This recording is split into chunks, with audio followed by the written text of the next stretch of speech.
जा रहा है कि जब 15 जनवरी को महाराष्ट्र में 29 महानगर पालिकाओं के चुनाव होने वाले हैं, तो यहाँ भी कुछ अजीब गरीब स्थिति बनी हुई है।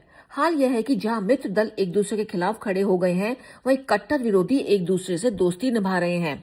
अब उदाहरण के तौर पर जहां मुंबई में बीजेपी शिंदे और अजित पवार के साथ चुनाव लड़ रही है, वहीं नवी मुंबई में शिंदे सेना और बीजेपी अलग अलग लड़ रहे हैं। नागपुर में बीजेपी अकेली है तो अजित पवार और शिंदे साथ खड़े हैं। वहीं दूसरी तरफ नजर डालें तो ठाकरे ब्रदर्स यानी उद्धव और राज ठाकरे की पार्टी नवी मुंबई, नासिक, ठाणे जैसी प्रमुख महापालिकाओं में साथ लड़ रही है, पर कोल्हापुर में राज ठाकरे उद्धव के साथ नहीं है। यहाँ पर उन्होंने कांग्रेस और शरद पवार से दोस्ती कर ली है। तो अगर कहा जा रहा है कि महाराष्ट्र की राजनीति में अजब गजब हो रहा है, तो कोई गलत नहीं है। लगता है सभी दलों में एक नारा बुलंद है, हमारी दोस्ती तो बस सत्ता पाने भर के लिए है, आगे का कुछ पता नहीं।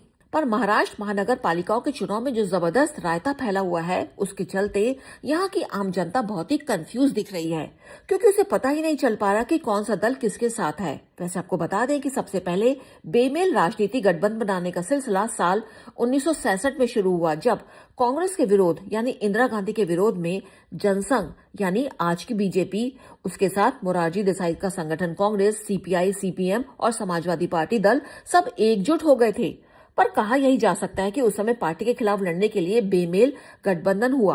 पर महाराष्ट्र में जो बेमेल गठबंधन बन रहे हैं और टूट भी रहे हैं, सभी का मकसद सिर्फ और सिर्फ सत्ता हथियाना है।